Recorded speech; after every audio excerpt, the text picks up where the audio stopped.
The story of Samuel in the Bible begins with his mother, Hannah, who was barren and deeply distressed because she had no children.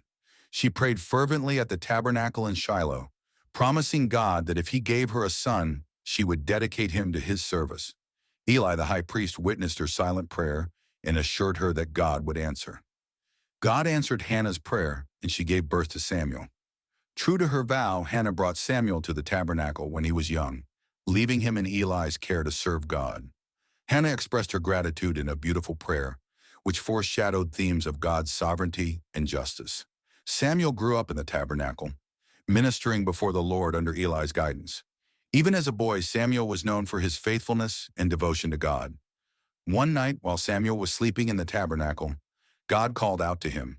Thinking it was Eli calling, Samuel ran to the priest, but Eli said he hadn't called. This happened 3 times until Eli realized it was God speaking to Samuel. He instructed Samuel to respond by saying, "Speak, Lord, for your servant is listening." God revealed to Samuel that he would judge Eli's household because of the wickedness of Eli's sons, who were corrupt priests. Samuel became a prophet, and his words carried divine authority. The people recognized that God was with him. As Samuel grew older, he became a judge over Israel, leading the people in righteousness and delivering them from their enemies.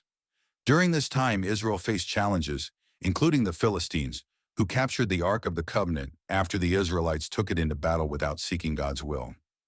Eventually, the Philistines returned the Ark after suffering plagues, and Samuel led the Israelites in repentance and renewal. At Mizpah, the people confessed their sins, and Samuel interceded for them. God delivered Israel from the Philistines, and Samuel judged Israel all the days of his life. As Samuel aged, his sons did not follow his example and became corrupt judges. The elders of Israel approached Samuel, demanding a king to lead them like other nations. Though Samuel was displeased, God told him to heed their request, explaining that their rejection was not of Samuel, but of God's kingship over them. God instructed Samuel to warn the people about the consequences of having a human king, including heavy taxation and loss of freedom. Despite the warnings, the people insisted, and God directed Samuel to anoint a king. Samuel anointed Saul as Israel's first king. Initially, Saul was humble and successful, but he later disobeyed God by offering a sacrifice himself, a task reserved for priests, and failing to completely destroy the Amalekites as God commanded. Because of Saul's disobedience, God rejected him as king. God then instructed Samuel to anoint David, a shepherd boy from Bethlehem, as the future king.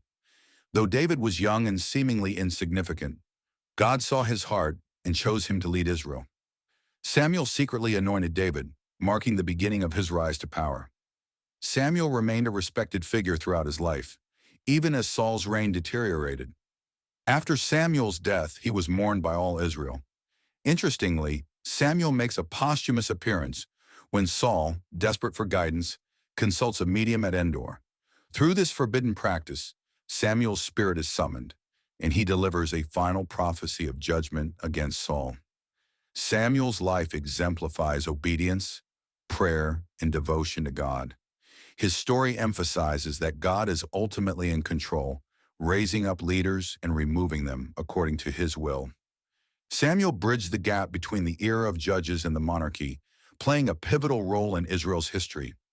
His legacy endures as one of Israel's greatest prophets and leaders, whose life pointed the nation toward reliance on God rather than human strength or earthly kings.